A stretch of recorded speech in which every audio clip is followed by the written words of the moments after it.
मुंबई पाठोपाठ पुणे, नाशिक, छत्रपती संभाजीनगर आणि नागपुरात सीएनजी दरवाढीचा फटका।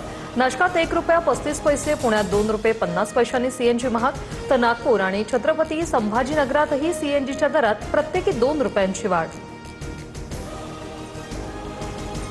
आता लवकरच लॉकडाऊन सारखे दिवस येतील। महिनाभरात पेट्रोल ₹170 तर डिझेल ₹150 जाईल। पैसे गुंतवू नका, सुरक्षित ठेवा। काँग्रेस नेते विजय वडेट्टीवारांकडून सरकारवर टीका करताना जनतेलाही आवाहन। राज्य सरकारने वॅट आणि सरचार्ज रद्द केल्यास इंधनाचे दर कमी होऊ शकतात। वाहतूक, शेती आणि उद्योग क्षेत्रालाही मोठा दिलासा मिळेल। जयंत पाटलांची मुख्यमंत्र्यांकडे मागणी।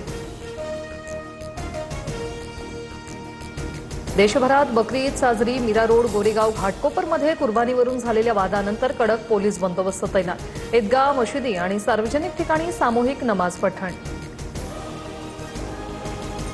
कामाख्या देवीच्या मंदिरात 55 रेडे कापून सत्तेत आलेलं सरकार कुर्बानीला विरोध करतंय। संजय राऊत यांचा हल्लाबोल। तर राऊतांनी स्वतःच्या कर्तृत्वाकडे डोकावून बघावं, शिरसाटांचं प्रत्युत्तर।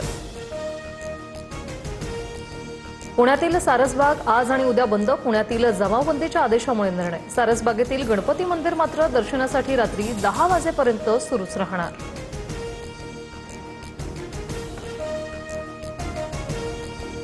ठाण्यात बहुजन विकास आघाडीची भाजप नेत्यांसोबत खलबतं। विधान परिषदेसाठी राजू पाटील यांचं नाव चर्चेत। शिवसेनेकडून क्षितिज ठाकूर यांच्या नावाचा विचार असताना भाजप राजीव पाटलांच्या पाठीशी असल्याची चर्चा। नांदेडमध्ये खासदार श्रीकांत शिंदेंच्या ताफ्यातील 4 गाड्यांचा अपघात। अचानक वाहन समोर आल्यानं ताफ्यातील 3 गाड्या एकमेकांवर आदळल्या। सुदैवानं कुणीही जखमी नाही। 30 तारखेपासून रखरखत्या उन्हात उपोषण करणार। कोणीही समाज बांधव आंतरवालीकडे येऊ नका। राज्यात कुठेही उद्रेक किंवा आंदोलन करू नका। जरांगेंचं मराठा समाजाला आवाहन। भाजपमध्ये मोठा फेरबदल। 4 राज्यांचे प्रदेशाध्यक्ष बदलले। पंजाबमध्ये केवलसिंह ढिल्लो, दिल्लीत हर्ष मल्होत्रा, त्रिपुरात अभिषेक देबरॉय तर हरियाणात अर्चना गुप्ता यांची प्रदेशाध्यक्षपदी नियुक्ती।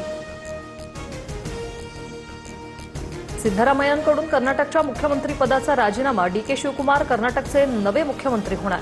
हायकमांडच्या आदेशाचं पालन केलं। राजीनाम्यानंतर सिद्धरामय्या यांची प्रतिक्रिया।